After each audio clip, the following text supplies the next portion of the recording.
Hello friends. तो आपका UPSC CSC notification आपका आ चुका है और आपने देख ही लिया होगा कि उसमें क्या क्या चीज़ें बताई गई हैं। तो सिर्फ मुझे कई सारे मैसेजेस आते हैं, अभी आप यूट्यूब्स पे कमेंट भी कर रहे होंगे, कई सारे लोग ओबीसी को लेके डाउट में होंगे। तो क्योंकि अभी मैं बहुत दिन रिप्लाई नहीं कर पा रहा due to some health issues, तो मैं सिर्फ आपको बताना चाह रहा हूँ कि क्या क्या चीज़ें आपको देखनी है, क्या क्या खास बातें हैं जो आपको यूपीएससी में अभी ध्यान में रखनी है। चाहे वो आपका कास्ट सर्टिफिकेट ओबीसी का हो, ईडब्ल्यूएस का हो, या करेक्शन का हो, फॉर्म में गलती हो जाए तो क्या करना है, वो सारी बातें जो हैं वो आपको मैं यहाँ पे बताना चाह रहा हूँ। तो आप ध्यान से सुनिएगा, इसके बाद आपको कुछ देखने की ज़रूरत नहीं है, सिर्फ इन्हीं गाइडलाइंस को फॉलो करें, आपको कोई दिक्कत नहीं आएगी। ठीक है। सबसे पहले हम बात कर लेते हैं वैकेंसीज। आप जानते हैं कि 1056 वैकेंसी है, सम हाउ सिमिलर टू 2022 जो वैकेंसीज आई थी, उसी के बराबर आपको देखने को मिल रही हैं vacancies. For example I think 1020 vacancies थी, लास्ट टाइम 1100 थी, तो 50 वैकेंसीज कम है, लेकिन फिर भी I think it's good enough. Generally 3 साल से यूपीएससी वैकेंसी डाल रही है, इलेक्शन ईयर भी है, तो अच्छा है। अगर आप ठीक से तैयारी करोगे तो चांसेस बहुत ज़्यादा डिसेंट बन जाते हैं आपके। अप्लाई कैसे करेंगे? अप्लाई जो बिल्कुल ही नए हैं, जिसने कभी यूपीएससी कोई भी एग्ज़ाम नहीं दिया है, चाहे वो सीडीएस हो या कोई दूसरा एग्ज़ाम, कुछ भी नहीं दिया, एकदम ब्रांड फ्रेश न्यू है आप एकदम, तो आपको पहले क्या करना पड़ेगा, आपको ओटीआर भरना पड़ेगा, है ना। तो ओटीआर आप भरेंगे, उसमें आप रजिस्ट्रेशन करेंगे, जो भी डिटेल्स पूछी जाएगी, आपका नाम, फादर का नाम, मदर का नाम, टेंथ के मार्क्स, है ना, वो बेसिक्स चीज़ें जो है आपको उसमें फिल करनी है। जो भी आप फिल कर रहे हैं वो ध्यान में रखें कि सही फिल करें, स्पेशली मदर का नाम, फादर का नाम और आपका नाम। आपका जो भी आप नाम यूज़ कर रहे हैं वो आप टेंथ के अकॉर्डिंग ही यूज़ करें, क्योंकि इंटर में जब डॉक्यूमेंट वेरिफिकेशन होगा तब टेंथ के ही अकॉर्डिंग जो है आपको वेरिफिकेशन में आपका नाम देखा जाएगा। तो अगर नाम वेरी करता है तो इशू आते हैं, इसलिए जो भी नाम टेंथ में हो, इसलिए आप देखेंगे ओटीआर में पूछा भी जाएगा कि यूज़ टेंथ सर्टिफिकेट नेम, तो टेंथ के अकॉर्डिंग ही अभी आपको यूज़ करना है नाम। ठीक है। अब मुझे उस पर डाउट मत पूछना कि ग्रेजुएशन में अलग है, वो देखेंगे भी नहीं, सिर्फ टेंथ में जो नाम है वो सेम होना चाहिए, टेंथ का ही आपको यूज़ करना है। ओके। ये इनके लिए जो ओटीआर भर रखें। जिन्होंने ओटीआर पहले ही भर रखा है तो आप कहाँ जाएंगे, आप जैसे ओटीआर में लॉगिन करेंगे तो आपने लाइक यहाँ पे अगर आपने लॉगिन किया है ओटीआर के अंदर, तो क्या करेंगे आप, ओटीआर लॉगिन के बाद जब हम बात करते हैं तो आपको क्या मिलेगा, ये पेज दिखाई देगा। ओके। इस पेज पर क्या दिखेगा आपको, अभी कौन से नोटिफिकेशन चल रहे हैं, तो आपको मालूम चल जाएगा कि यार ये आपका नोटिफिकेशन है 2024 का, इसकी आपको ये लास्ट डेट आपको यहाँ पे दिखाई दे रही है।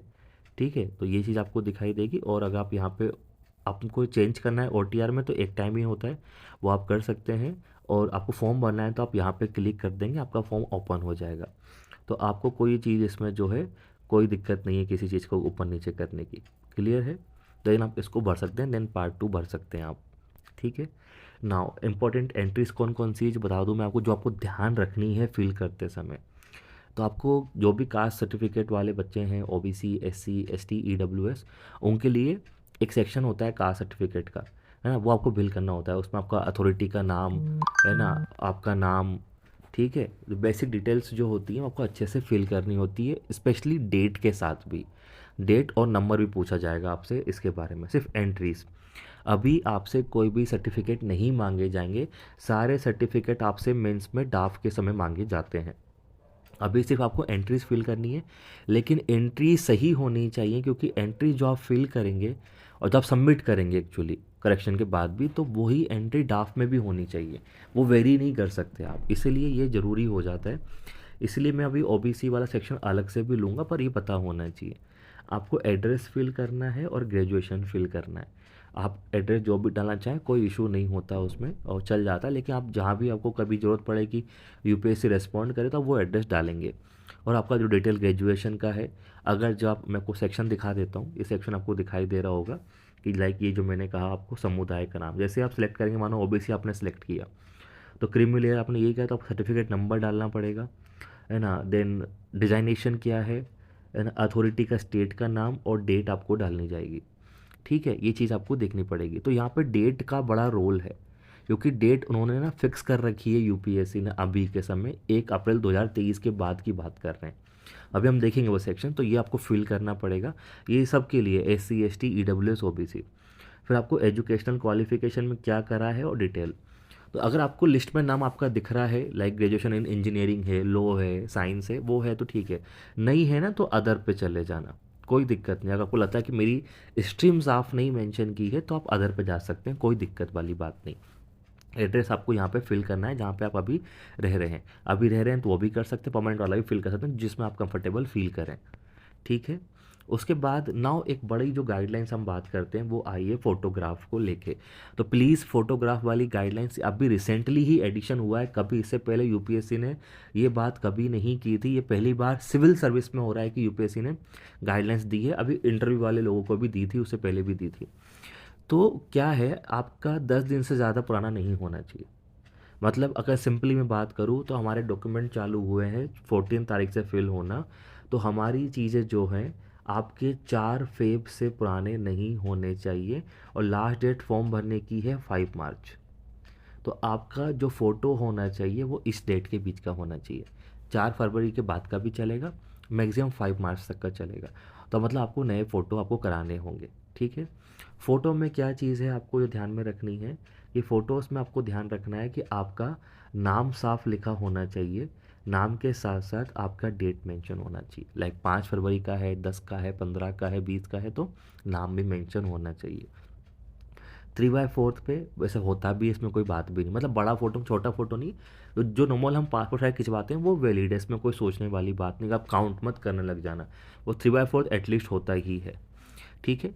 तो जो आप फ़ोटो यहाँ पे एक लाइन साफ लिख दी गई है, जो आप फ़ोटो अभी खिंचा रहे हैं आपको वैसा ही लुक मेंटेन करना है प्री में मेंस में। ऐसा नहीं कि अभी आपने कबीर सिंह बन गए हो या रॉकी भाई बने फिर रहे हो और बाद में जो आप एकदम रम्मी कपूर बन जाओ क्लीन शेप वाले, तो पहचान भी नहीं आ रहे आप लोग, ऐसा नहीं। तो जो लुक आपका है वो आपको कैरी करना है। तो आई विल सजेस्ट कि आप मिनिमम वियर्ड में जाएँ थोड़ा सा, या क्लीन शेप भी जा सकते हैं।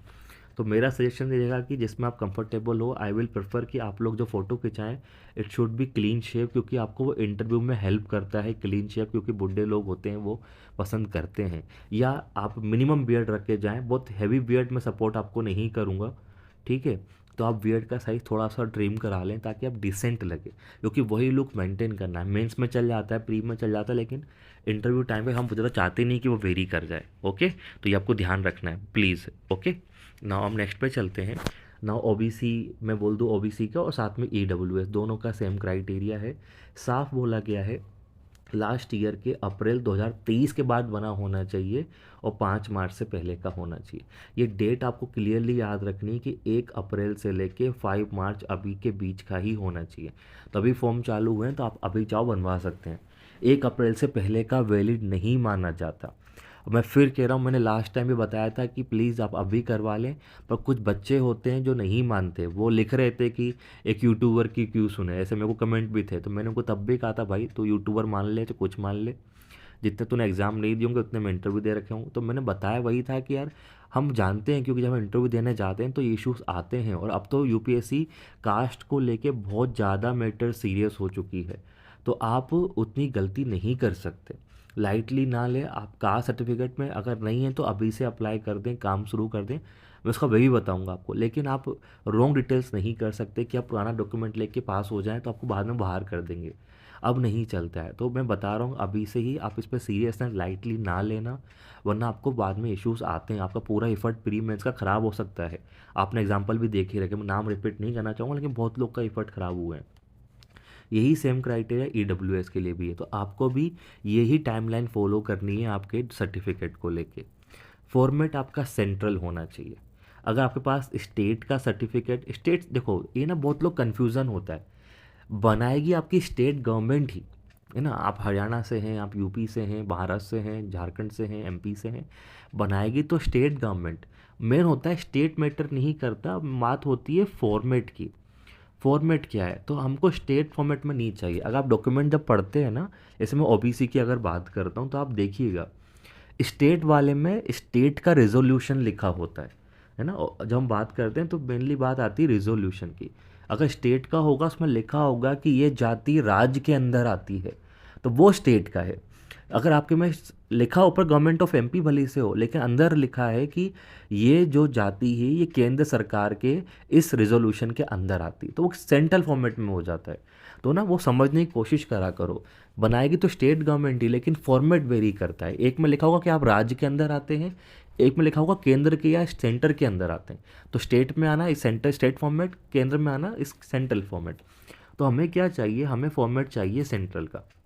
सेम बात ईडब्ल्यूएस के लिए भी है कि जो आपका क्राइटेरिया है ईडब्ल्यूएस वालों के लिए, आपको क्राइटेरिया फुलफिल करना चाहिए किसका, जो सेंट्रल गवर्नमेंट का है। आप स्टेट क्राइटेरिया का काम नहीं लगा सकते उसके अंदर। लास्ट टाइम हुआ, बहुत लोगों ने स्टेट क्राइटेरिया बन के फॉर्म तो लगवा दिए, लेकिन वो सेंट्रल क्राइटेरिया और आपके स्टेट के क्राइटेरिया वेरी करते हैं। तो आपका क्राइटेरिया सेंट्रल होना चाहिए। डेट साफ आपको लिखी होनी चाहिए, डेट जो मैंने कहा स्पेसिफिक डेट ये होनी चाहिए।